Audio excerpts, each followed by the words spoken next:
आज के कार्यक्रम में आपका स्वागत है। आज हम बातचीत करेंगे ये अभिव्यक्ति की आज़ादी और धर्म के बीच में क्या रिलेशन है या हमारे संविधान और धर्म के बीच में क्या संबंध है। क्योंकि हमें आज की स्थिति में संविधान से ही अभिव्यक्ति की आज़ादी मिली और धर्म की स्वतंत्रता भी मिली है। संविधान जो है वो धर्म को भी रेगुलेट करता है और संविधान जो है अभिव्यक्ति की आज़ादी को भी रेगुलेट करता है। और इस अर्थ में संविधान सर्वोपरि है, धर्म उसके माताहत है। अभिव्यक्ति की आज़ादी भी उसके माताहत है। लेकिन एक चलन दिखाई दे रहा है कि लोग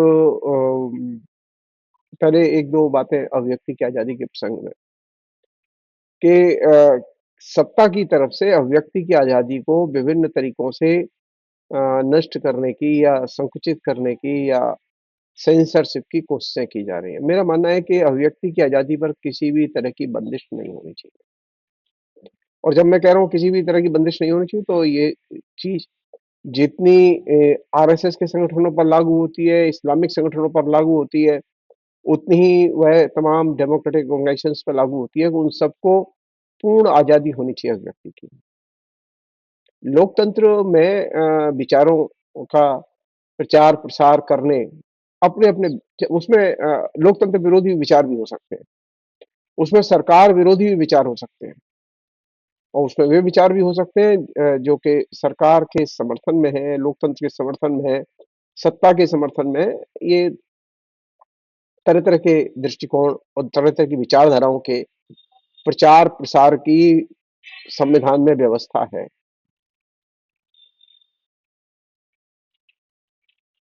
कुछ लोग ये कह रहे हैं कि अभिव्यक्ति की आज़ादी की एक सीमा तय की जानी चाहिए, नहीं तो अराजकता फैल जाएगी।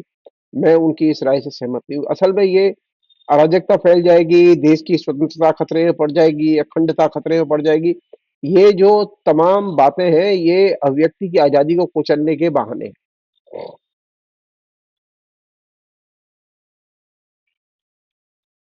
विभिन्न तरीकों से अभिव्यक्ति की आज़ादी की सीमाएँ तय करने की ये कोशिशें हैं, जिन्हें कि किसी भी तर्क से स्वीकार करना संभव नहीं है।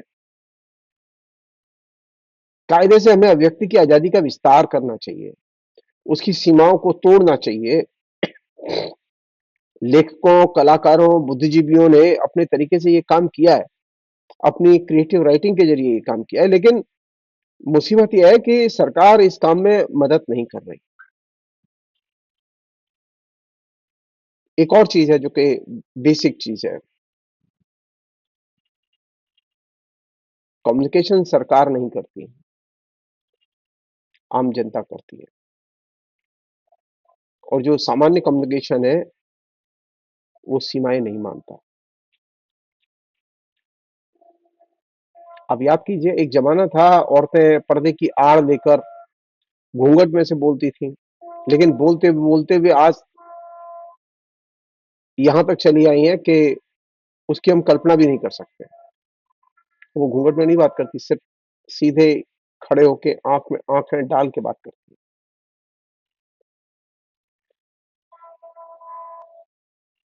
तो बोलना सामाजिक परिवर्तन की प्रक्रिया का एक अनिवार्य पहलू है। बोलकर व्यक्ति सामाजिक परिवर्तन को जन्म देता है और ये चीज़ अगर समझनी हो, तो आप सामान्य स्त्रियों की बोलचाल की भाषा और उसके ज़रिए उनका जो विकास हुआ है, उसको देख सकते हैं कि वे सामान्य लोग अपने बोलने की स्वतंत्रता के क्रम में किस तरह से अभिव्यक्ति की सीमाएँ तोड़ते हैं। हमारे यहाँ हिंदी में एक कहावत है, बोला और मरा। मसलन जो पहले हैं, आप फिर वो नहीं रहेंगे। अभिव्यक्ति की आज़ादी या अभिव्यक्ति की प्रक्रिया में जो व्यक्ति दाखिल होगा,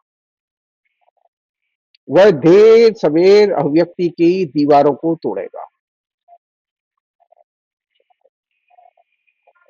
एक ज़माना था, कोई लड़की किसी लड़के से बात करती हुई देख ली जाती थी, तो हंगामा हो जाता था। आज स्थिति है कि सामान्य तौर पर शिक्षित लड़कियों के पास अपने मित्रों के मोबाइल फ़ोन होते हैं, वो घर में परिवारीजनों के सामने मोबाइल पर बातें करती रहती हैं और किसी को परेशानी नहीं होती।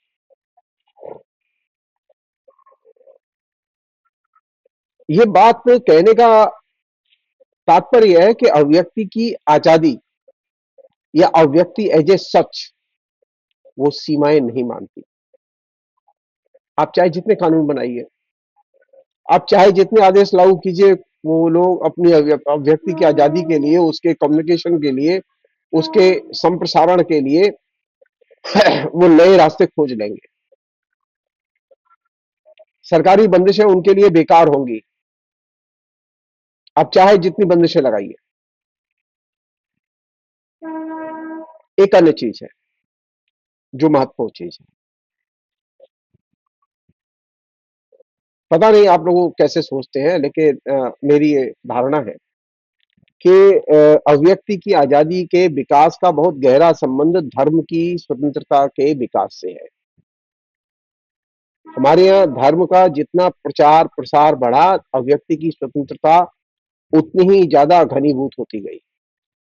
दिक्कत यह है कि अब धर्म को जब नियंत्रित करना शुरू किया, धर्म का दुरुपयोग करना शुरू किया, तो उसी क्रम में अभिव्यक्ति की आज़ादी का दुरुपयोग शुरू हुआ और अभिव्यक्ति की आज़ादी पर हमले।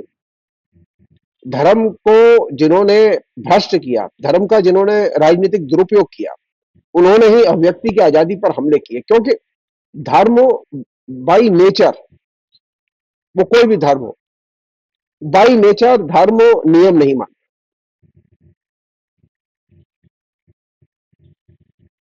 अभिव्यक्ति की आज़ादी भी नियम नहीं मानती। अगर प्राचीन नियमों के अनुसार जो है धर्म को चलाया जाए, तो धर्म एकदम प्रभावहीन होगा। कोई जाएगा ही नहीं, कोई सुनेगा ही नहीं, उसकी कोई अपील ही नहीं होगी। एक ज़माना था कि धर्म, जैसे आज टेलीविज़न सबसे बड़ा कम्युनिकेशन का सेंटर है, इंटरनेट सबसे बड़ा कम्युनिकेशन का सेंटर है। एक ज़माने में धर्म सबसे बड़ा कम्युनिकेशन का सेंटर था। धर्म से ज़्यादा बड़ा कम्युनिकेटर कोई नहीं था।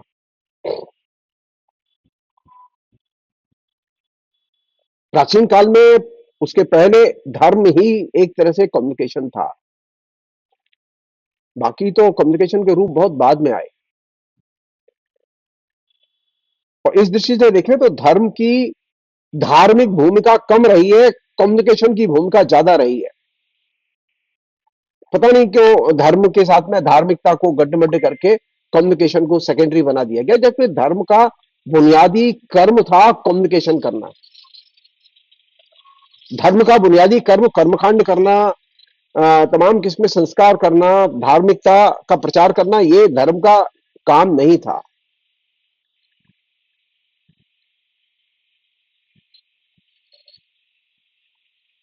लेकिन जो ही हमने एक दूसरे के साथ संवाद शुरू किया, तो उससे धर्म की सीमाएं भी टूटी, कम्युनिकेशन की सीमाएं भी टूटी।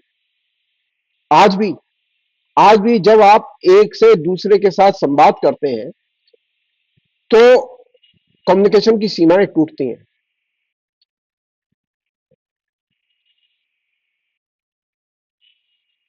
एक अन्य चीज है, जो कि बड़ी चीज है।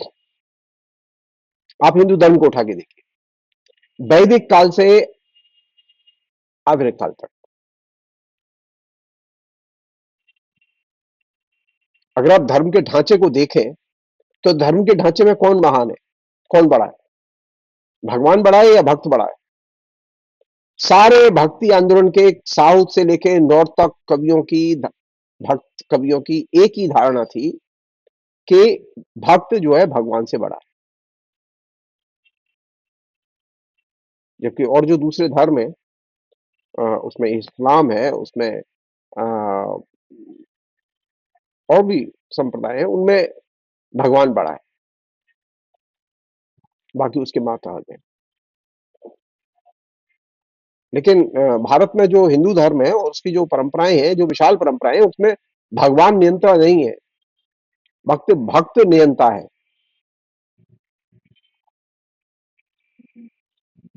हिंदू धर्म की जो विशेषता रही है, जिसने कि हिंदू धर्म को बहुत ही व्यापक स्तर पर प्रभावित किया, वो ये था कि यहाँ नियम महत्वपूर्ण नहीं रहे, संस्कार या आदतें वो महत्वपूर्ण रहे हैं।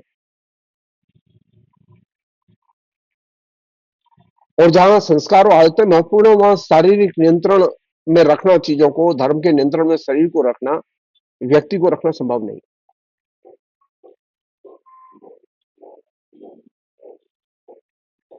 यही वजह है कि हिंदुस्तान में, खासतौर पर हिंदू धर्म में, धर्म का लंबे समय से अंदर से रूपांतरण होता रहा है, क्योंकि धर्म का कोई बाहर नियंता नहीं है। हर नागरिक का अपना अपना हिंदू धर्म है, और ये हिंदू धर्म जो है वो, उसमें हजार लेयर है और हजार किस्म के मंतव्य हैं। आप अगर ये सोचते हो कि यहां सब आरएसएस के मानने वाले हैं, गलत। आप ये सोचते हो कि मनुस्मृति के मानने वाले हैं, गलत। आप अगर ये सोचते हैं कि सब अंबेडकर को या नेहरू को मानने वाले हैं, तो गलत। या वैष्णव संप्रदाय को मानने वाले हैं, गलत। जितने लोग हैं उतने ही उनके आदतें और संस्कार हैं। एक से दूसरे व्यक्ति के संस्कार और आदतें नहीं मिलती। और ये जो वेद है, इसने क्या किया कि धर्म के अंदर एक इनबिल्ट, व्यक्ति के अंदर धर्म को लेकर और व्यक्ति को लेकर एक अंतर्निहित रूप में उसने एक उदार और सामंजस्यवाद भाव पैदा किया है। तो इसके चलते अपना अपना हिंदू धर्म है, किसी कल्ट विशेष के साथ में हिंदू धर्म ने अपने को नहीं जोड़ा, जनता ने नहीं जोड़ा। आए विभिन्न संप्रदाय आए, उनके अनुयायी बहुत कम थे संप्रदायों के, लेकिन बृहत्तर जनता वह थी जो कि किसी कल्ट में नहीं थी। और यही वजह है कि हिंदू धर्म में ज्यादा वैचारिक संघर्ष दिखाई देता है, क्योंकि यह खुलापन ज्यादा है। लेकिन ये सारी की सारी प्रक्रिया बहुत ही श्रम साध्य और त्याग से भरी रही है। एक और चीज है जो कि कायदे से दर्ज की जानी चाहिए, वो ये कि आ,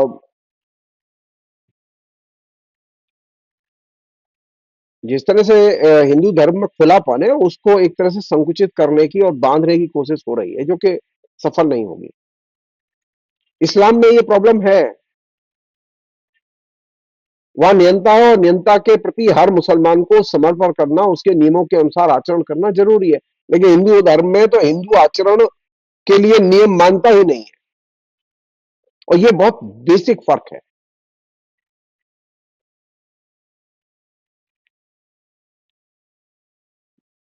अगर कोई मुसलमान जो है वो इस्लामिक आचरण के अनुसार, नियमों के अनुसार काम नहीं करता, तो उसके ऊपर संदेह करते हैं लोग, अविश्वास पैदा करते हैं।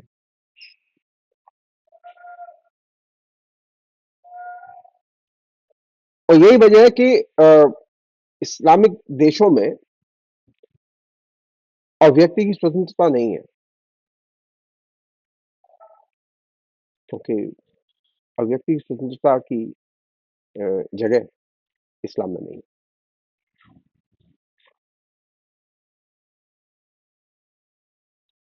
एक अन्य चीज है जो कि कायदे से दर्ज की जानी चाहिए और सोची जानी चाहिए, वो ये कि ये जो हमारे यहाँ भगवान तो है, लेकिन भगवान नियंता नहीं है। और यहां पर भगवान और भक्त का संबंध स्वैच्छिक है। भक्त बड़ा है, जैसा कि मैंने आपसे कहा, भगवान से। और आराधना के सारे नियम, सारे तरीके, सारी पद्धति भक्त अपने तरीके से बनाता है, वो किसी शास्त्र का अनुसरण नहीं करता। आप सोचिए, एक छोटा सा उदाहरण दे रहा हूं। एक 5 रुपए की, 10 रुपए की रोली लेती है, एक 1-2 रुपए के चावल लेती है, और उन रोली चावल से चौगड़ा में, काट का एक चौगड़ा लेती हैं, और उसमें लेके वो 2500 बार 2500 देवताओं पर उसे चढ़ाती है, एक ही, लगातार।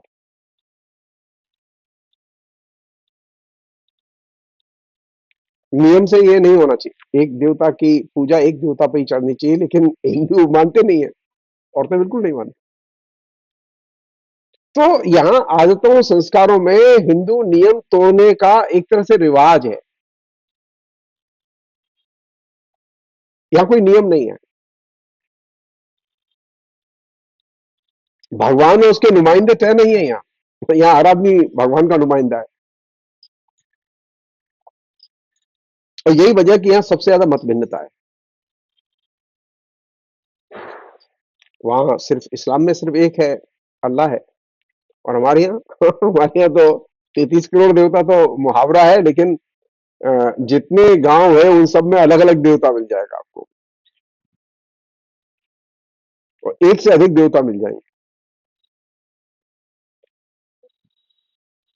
तो 33 करोड़ देवी देवता हैं, यहाँ अनेक ईश्वर हैं, उनके सहस्त्र नाम हैं। मसलन एक ईश्वर की धारणा, ईश्वर एक है इसकी धारणा को हमारे यहाँ कोई नहीं मानता। जब भगवान एक नहीं है तो नियंता भी एक नहीं है। यही वजह है कि हर एक मंदिर में अनेक देवी देवता मिलेंगे, एक देवी देवता नहीं मिलेगा, एक नहीं मिलेगा, अनेक मिलेंगे। और ये भी एक सच है कि जितने मंदिर हैं उनमें सब में आराधक की या प्रचारक की पूजा, उसका नाम सब लिखा मिलेगा। कहीं कहीं तो प्रतिमाएं लगी लगी मिलेंगी, कहीं कहीं तो भगवान के मंदिर के साथ में उसके दानदाता का नाम लिखा मिलेगा। अब ये गए ना राम मंदिर का पूर्ण प्राण प्रतिष्ठा करने के लिए, उसका शिलान्यास करने के लिए कौन गए? नरेंद्र मोदी। कायदे से उनको नाम नहीं लिखना चाहिए था अपना, लेकिन आदत है, नियम में नहीं है ये। धर्मशास्त्र के नियम में नहीं है ये कि जो मंदिर का निर्माता हो उसका नाम लिखा जाए, जो भगवान का पुजारी हो या पीठाधीश्वर हो, आचार्य हो, उसका नाम लिखा जाए, या दानदाता हो उसका नाम लिखा जाए पत्थर पर। ये नियम में नहीं है ये। अगर वैसे देखें तो शास्त्र विरुद्ध है, लेकिन है। क्यों? क्योंकि हम मानते हैं। तो हम नियम नहीं मानते, शास्त्र के नियम नहीं मानते। और यही वजह है कि आराधक और प्रचारक वे आपको भगवान के दरवाजे पर उनका नाम, उनकी इमेज, और बिरला मंदिर तो विख्यात है। अब आप सोचिए, आप हमारे यहाँ भगवान के बराबर भक्त को दर्जा दिया हुआ है, और उसका क्लासिक एग्जाम्पल है बिरला मंदिर। तो जो लोग इस्लाम में और हिंदू धर्म में तुलनाएं करते रहते हैं, वो तुलनाएं करना सही नहीं है। और हिंदू धर्म को नए सिरे से संगठित करना भी सही नहीं है, जो कोशिशें हो रही हैं।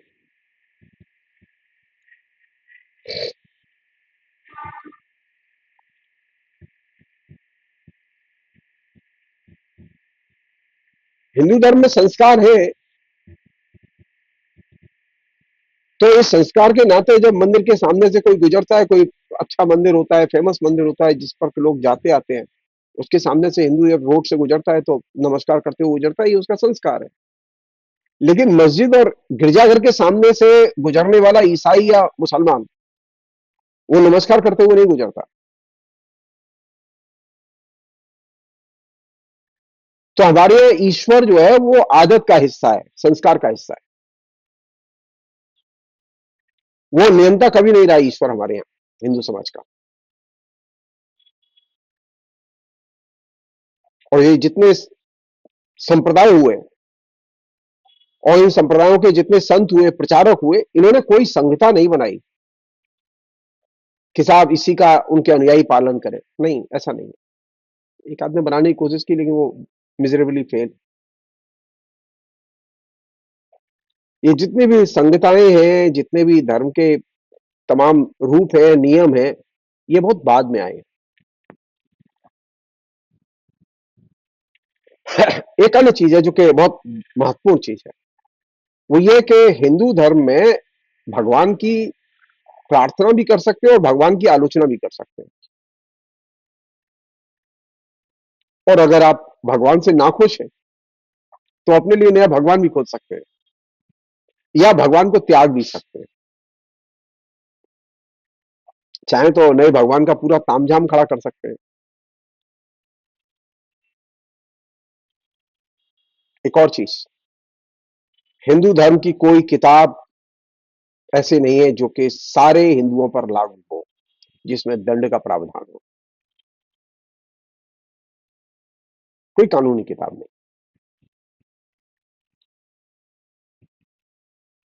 जो लोग कहते हैं कि मनुस्मृति हिंदू धर्म की कानूनी किताब है पुरानी, वो बेवकूफ है। और मैं बहुत साफ कह रहा हूं, बेवकूफ है। वो विमर्श के लिए लिखी गई किताब, वो समाज के नियंत्रण के लिए लिखी गई किताब नहीं है। वो लॉ नहीं है।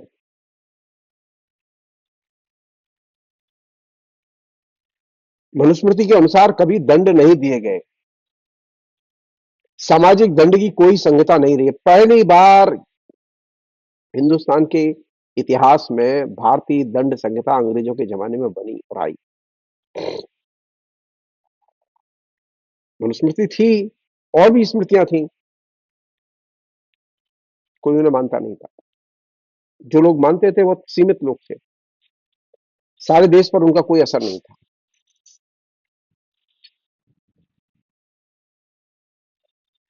भारत में कभी भी कोई भी कालखंड ऐसा नहीं है और कोई भी क्षेत्र ऐसा नहीं है जहां मनुस्मृति से समाज का पूरी तरह से संचालन होता हो और सामाजिक दंड दिए जाते हो। कोई क्षेत्र नहीं। तो सामाजिक संचालन के नियम धार्मिक किताबों से, धर्मशास्त्र के बाहर थे। भारत कभी भी मनुस्मृति संचालित देश नहीं रहा है। हाँ, यह बात है, बहुत सारी मनुस्मृति के विचार,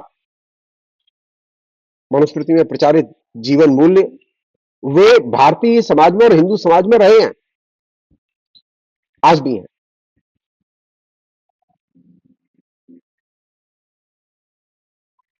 भारतीय समाज में ईश निंदा के लिए किसी की हत्या नहीं की गई, किसी को देश निकाला नहीं दिया गया।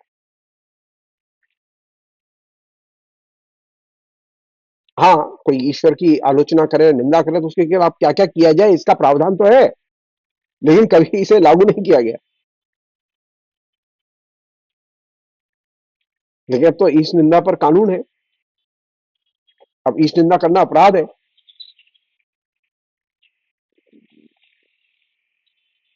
जबकि इस्लाम में तो ऐसा नहीं है। इस्लाम में अगर आप ईश निंदा करते हैं तो वहां एक क्राइम है, लेकिन हिंदू धर्म में ईश निंदा करना क्राइम और उसके आधार पर लोगों को दंड देना संभव नहीं था। हमारे यहाँ दर्जनों ऐसे बड़े प्रतिष्ठित विद्वान हुए हैं जो कि ईश्वर की आलोचना करते थे और ईश्वर की सत्ता को नहीं मानते थे।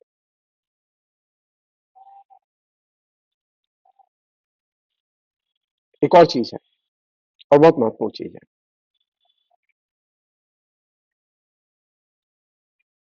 जिन्हें हम लोग नास्तिक कहते हैं, वे नास्तिक तो इसी बात के लिए जाने जाते थे कि वे ईश्वर की आलोचना करते थे और ईश्वर की सत्ता को स्वीकार ही नहीं करते थे। वो ये मानते ही नहीं थे कि इस संसार की सृष्टि ईश्वर ने की है। और इन लोगों की परंपरा बहुत बड़ी थी।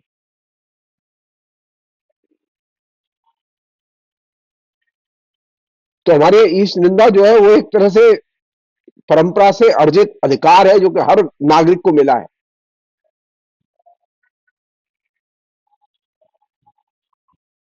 इसी तरह भगवान का सम्मान करने का अधिकार भी पहले से मिला है। तुम्हारे भगवान का सम्मान भी करते हैं, भगवान की सम्मान सहित आलोचना भी करते हैं। कानून के भय से ईश्वर का सम्मान करने की परंपरा हिंदुओं में नहीं है। बेसिकली अगर देखें तो कानून का काम है सामाजिक नियमन का, ईश्वर के प्रति आस्था पैदा करना कानून का काम नहीं है। हमारे यहाँ ईश्वर वैसे ही है जैसे टेलीविजन और रेडियो। आप टीवी की माने या न माने, आप टीवी देखे या न देखे, उसी तरह आप ईश्वर की माने या न माने, ईश्वर को देखे या न देखे। हाँ, जैसा कि ट्रेडिशन दिखाई देता है उसमें ईश्वर जो है वो संस्कारों के कम्युनिकेशन का एक बहुत बड़ा चैनल था और आज भी है। लेकिन जरूरी नहीं है कि आप उसे माने। वैसे ही जैसे आप एनईटीवी नहीं देखते, उसी तरह आप ईश्वर के बताए हुए बहुत सारे नियम कायदे संस्कार नहीं मानते।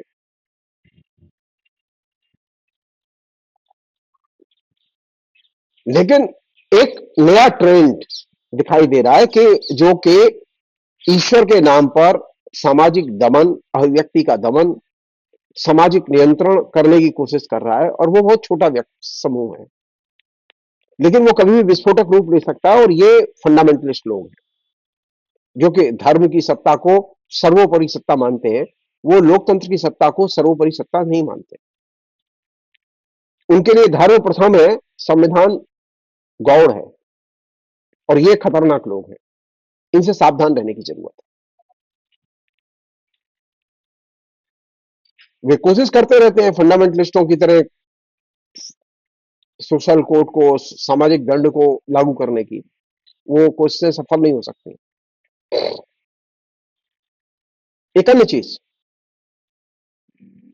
सामान्य सा है ये तरीका। अब हिंदुओं में कोई षोडश संस्कार नहीं करता। ज्यादातर हिंदुओं के जनेऊ नहीं होते। ज्यादातर हिंदुओं के मुंडन नहीं होते। हिंदू है लेकिन मुंडन नहीं कराते। एक बहुत मुश्किल से 25% लोग हैं जो मुंडन कराते हैं। संस्कार नहीं होते, उन्हें मालूम नहीं है कि मुंडन संस्कार का मतलब क्या है। उन्हें मालूम नहीं है यज्ञोपवीत संस्कार का मतलब क्या है। तो यज्ञोपवीत नहीं पहनते, संस्कार नहीं करते। अधिकतर लोग ऐसे हैं जिन्हें कि ये नहीं मालूम कि उनका विवाह किस रीति से किया जाए। पंडितों को ही नहीं मालूम। तो बड़े पैमाने पर यहां पर सामाजिक मिश्रण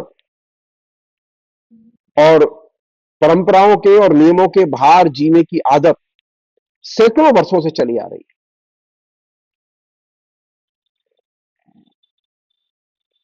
हमारे यहाँ फ्रीडम रही है। तुम किससे शादी करोगे तुम जानो, तुम्हारा काम जाने। और ये फ्रीडम आज से नहीं है, शंकराचार्य के जमाने से लेके तुलसीदास तक, तुलसीदास के जमाने से लेके आज तक ये फ्रीडम बरकरार है। किससे शादी करोगे, कौन सा धर्म मानोगे, ये तुम्हारा अपना निजी मामला है। इसमें शंकराचार्य कुछ नहीं बोलेंगे, तुलसीदास भी कुछ नहीं बोलेंगे, इसमें महाराजा अकबर भी कुछ नहीं बोलेंगे, अशोक सम्राट भी कुछ नहीं बोल सकते। तो कोई फंडामेंटलिस्ट कैसे बोल सकता है? आप कैसे शादी करेंगे, कैसे जिएंगे, संस्कार मानेंगे कि नहीं मानेंगे, भगवान को मानेंगे कि नहीं मानेंगे, ये व्यक्ति के विवेक पर छोड़ दिया गया है। और ये जगह नागरिक से कोई छीन नहीं सकता।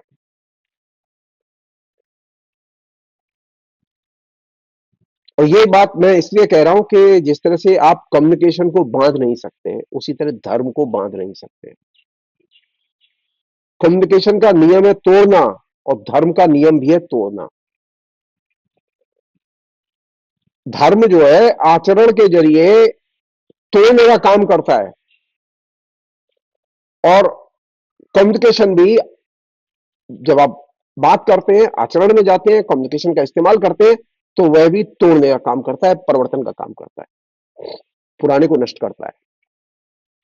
नया आएगा कैसे अगर आप कम्युनिकेट ही नहीं करेंगे? नया धर्म आएगा कैसे जब आप धर्म को का इस्तेमाल ही नहीं करेंगे?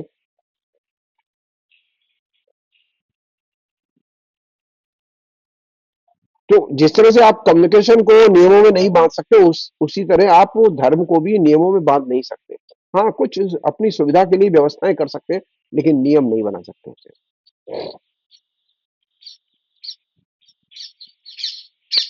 जिस तरह कम्युनिकेशन का दायरा विशाल है और वहां तक फैला हुआ है जहां तक उसका अर्थ फैला हुआ है, आप उसे सीमित नहीं कर सकते।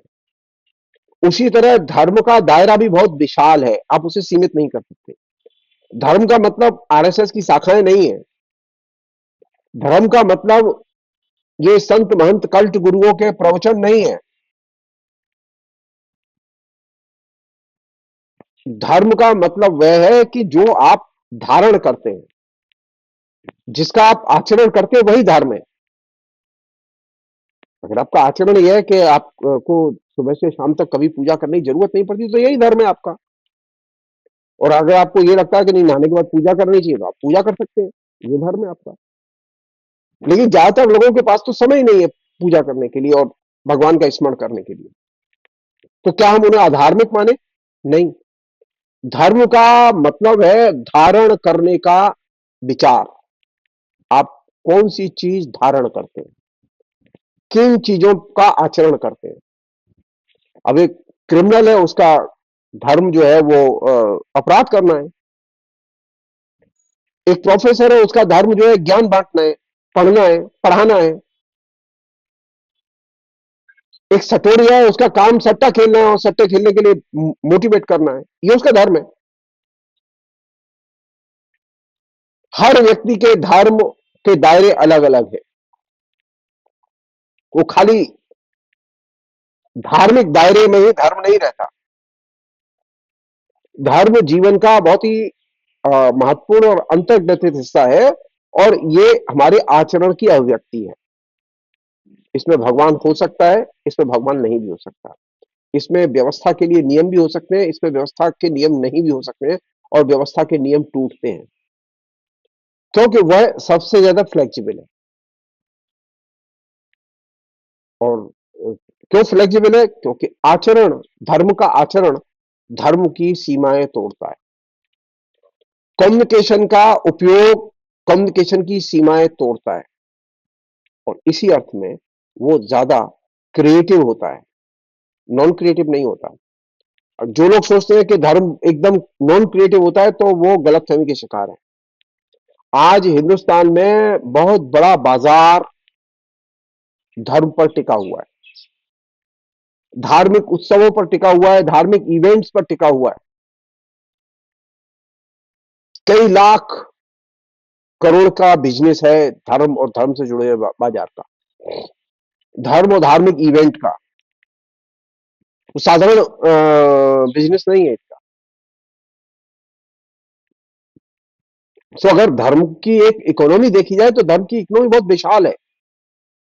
और किसी भी राष्ट्र के निर्माण में, भारत जैसे देश के निर्माण में, धार्मिक अर्थव्यवस्था की बहुत बड़ी भूमिका है, क्योंकि इस अर्थव्यवस्था को बनाने में उस धर्म के अनुयायी बहुत बड़ी भूमिका अदा करते हैं। उनके जब भी कोई इवेंट आते हैं, तो वो बाजार जाते हैं, वो खरीदारी करते हैं।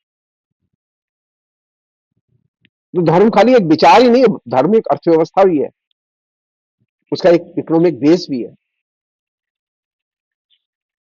धर्म कम्युनिकेशन भी है, धर्म संस्कार भी है। धर्म के साथ में किसी भी किस्म की कट्टरता संभव नहीं है। अब आपको मैं एक बहुत दिलचस्प बात बताऊं। हमारे यहाँ मंदिर पे बहुत सारे लोग हैं, वो अपने अपने मन से प्रसाद लेके आते हैं। अब गैस कीजिए क्या प्रसाद आता होगा, मैं बता रहा हूँ। अब एक महिला है जिसको कि अच्छा लगता है कि वो बिस्किट लाए, तो वो ग्लूकोज की 5 रुपए के बिस्किट का पैकेट लाती है, चढ़ाती है। एक महिला है जिसको शौक है, वो टिकियां पकौड़ी लाती है, गोलगप्पे जिसे कहते हैं, तो गोलगप्पे लाती है, वो गोलगप्पे का प्रसाद चढ़ाती है। अब सोच सकते हैं आप। अब बहुत सारे ऐसे लोग हैं जो मिठाई लेके आते हैं, मिठाई मिठाई का प्रसाद चढ़ाते हैं। बहुत सारे ऐसे लोग हैं जो पूड़ी, हलवा, चना वगैरह का प्रसाद लेके आते हैं, वो चढ़ाते हैं। बहुत सारे ऐसे लोग हैं जो कि वे तमाम चीजें सौंदर्य प्रसाधन की लेके आते हैं, जिनका कि स्त्री इस्तेमाल करती है।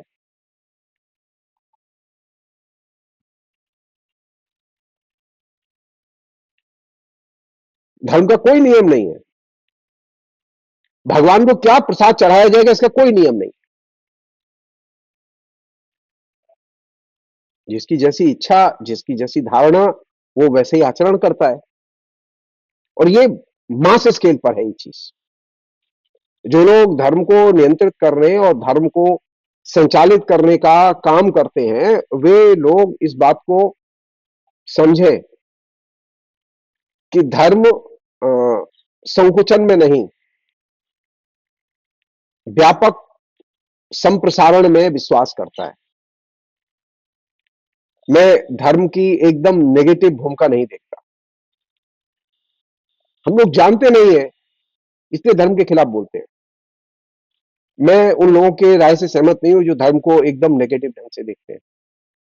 धर्म मनुष्य जाति का एक बहुत ही महत्वपूर्ण अंतर्ग्रथित हिस्सा है और इस चीज को हमें कायदे से डेमोक्रेटिक पर्सपेक्टिव में समझने की जरूरत है, साइंटिफिक पर्सपेक्टिव में समझने की जरूरत है।